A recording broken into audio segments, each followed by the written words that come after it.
DK tutorial of mathematics में आपका बहुत बहुत स्वागत है। आज हम लोग इस वीडियो में बीएससी कोर्स वाला जो टॉपिक है उसको स्टार्ट करेंगे। जो बीए बीएससी और बीकॉम के प्रथम वर्ष के जो स्टूडेंट है उनके लिए यह वीडियो काफी बेनिफिट होने वाला है। तो बीएससी में जो यूनिट फर्स्ट है उसको स्टार्ट करूंगा इस वीडियो में, और यूनिट फर्स्ट का नाम है भारतीय इतिहास और सांस्कृतिक विरासत। तो इसमें पहला टॉपिक स्टार्ट करने जा रहा हूं वैदिक काल। कि वैदिक काल क्या होता है, वैदिक काल की क्या विशेषताएं हैं, उसकी बातें करेंगे। ठीक है, तो आपको बता दूं, अगर आप इस चैनल पर नए होंगे तो प्लीज इस चैनल को सब्सक्राइब कर देना। चलो स्टार्ट करते हैं इस वीडियो को बिना टाइम को लगाए। देखो, तो वैदिक काल क्या है। तो हमको क्वेश्चन पूछा जा सकता है कि वैदिक काल की प्रमुख विशेषताओं को वर्णन कीजिए। तो अगर ऐसे क्वेश्चन आता है तो आपको आंसर में क्या लिखना है उसकी बातें कर लेता हूं। तो वैदिक काल 1500 से 500 ईसा पूर्व की विशेषताएं निम्नलिखित हैं। मैं इनकी बातें करने जा रहा हूं।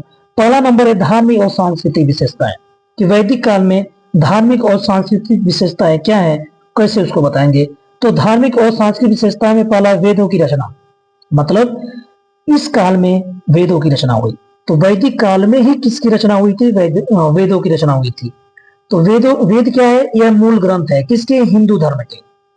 तो इस काल में वेदों की रचना हुई जो हिंदू धर्म के क्या है, मूल ग्रंथ है। दूसरा क्या हुआ, यज्ञ और हवन। तो यज्ञ और हवन की जो परंपरा शुरू हुई वो किस काल में शुरू हुई, वैदिक काल में शुरू हुई। इसमें क्या होता था, जिसमें देवताओं को प्रसन्न करने के लिए अग्नि में आहुति दी जाती थी।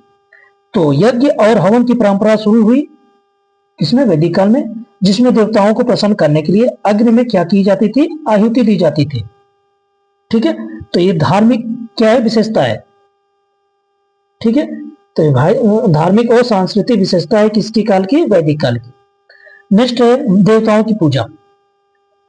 तो वैदिक काल में धार्मिक और सांस्कृतिक विशेषता की बात करें तो देवताओं की पूजा की जाती थी। मतलब इंद्र, अग्नि, वरुण, विष्णु आदि देवताओं की पूजा की जाती थी वैदिक काल में। ठीक है, तो कैसी विशेषता रही वैदिक काल की, धार्मिक और सांस्कृतिक विशेषता रही।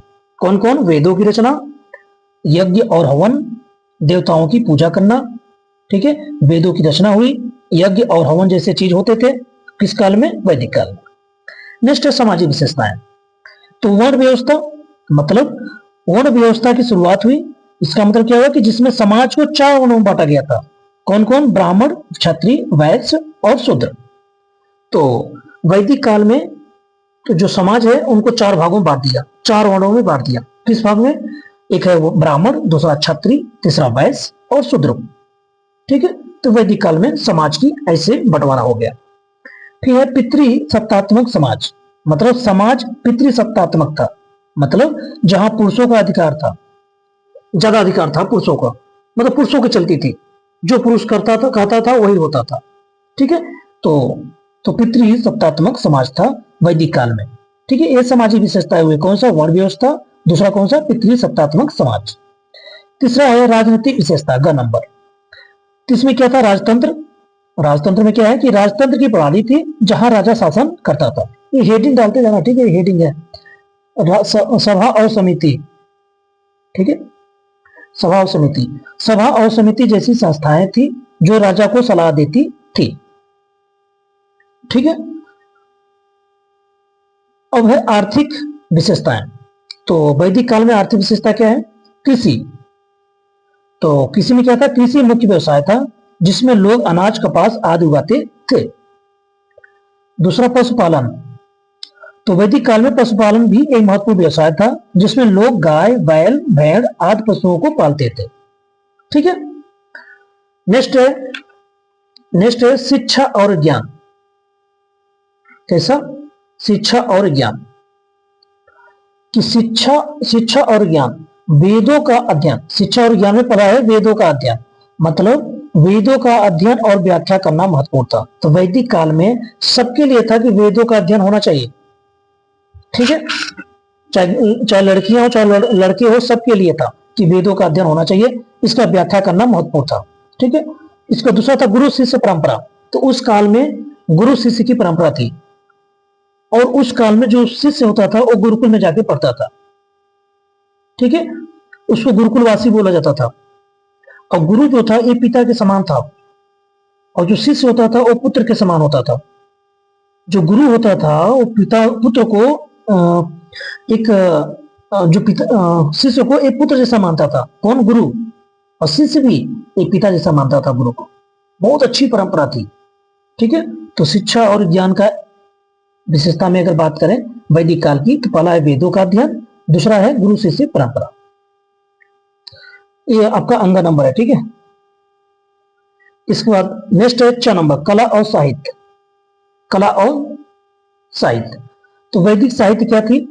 तो वैदिक काल में वैदिक साहित्य में अगर बात करें तो वैदिक साहित्य की रचना हुई जिसमें वेद, ब्राह्मण, आरण्यक और उपनिषद शामिल हैं। संगीत और नृत्य, तो कला और साहित्य में अगर बात करें तो संगीत और नृत्य भी होते थे वैदिक काल में। मतलब संगीत और नृत्य का महत्व था जो धार्मिक अनुष्ठानों में उपयोग किए जाते थे, ठीक है। इसके बाद नेक्स्ट है 6 नंबर, विज्ञान और दर्शन कि दर्शन शास्त्र। क्या? दर्शन शास्त्र मतलब दर्शन शास्त्र का विकास हुआ वैदिक काल में, जिसमें जीवन, ब्रह्मांड और आत्मा के बारे में विचार किए गए। नेक्स्ट है विज्ञान, तो वैदिक काल में विज्ञान के क्षेत्र में प्रगति हुई जिसमें गणित, खगोल विज्ञान और चिकित्सा शामिल थे। नेक्स्ट है 6 नंबर, जीवन शैली मतलब ग्रामीण जीवन। वैदिक काल में अधिकांश लोग ग्रामीण क्षेत्रों में रहते थे और कृषि और पशुपालन पर निर्भर थे, ठीक है। इसके बाद आहार, आहार में दूध, घी, अनाज और फल शामिल थे। तो वैदिक काल में आहार के रूप में बात करें तो उसमें दूध, घी, अनाज, फल ये सारे शामिल थे। ये जीवन शैली थी उस टाइम की, ठीक है। तो ये मैंने टॉपिक बोला जो कि विशेषताएं हैं जिसके वैदिक काल के। तो छोटे छोटे मैंने पॉइंट लिख करके आपको बता दिया, इनको देख लेना। तो वैदिक काल ने भारतीय संस्कृति और समाज को आकार देने में बहुत महत्वपूर्ण भूमिका निभाई है। किसने? वैदिक काल ने, ठीक है। तो वैदिक काल की क्या विशेषताएं, उसमें अगर क्या विशेषताएं हैं, जैसे जीवन शैली की बात करें, विज्ञान और दर्शन की बात करें, कला और साहित्य में बात करें, शिक्षा और ज्ञान में बात करें, तो क्या क्या विशेषताएं थी वो सारी इसमें बातें किया है। और धार्मिक और सांस्कृतिक विशेषताएं क्या है, सामाजिक विशेषताएं क्या है, राजनीतिक विशेषताएं क्या है, आर्थिक विशेषताएं क्या है, इन सब की बातें किया, ठीक है। तो इस वीडियो को अच्छे से देख लेना और एक बार पढ़ लेना, रीड कर लेना, और जब क्वेश्चन पूछा जाता है तो आप लिख देना अच्छे से, ठीक है। तो इस वीडियो में यहीं तक करते हैं। Thank you.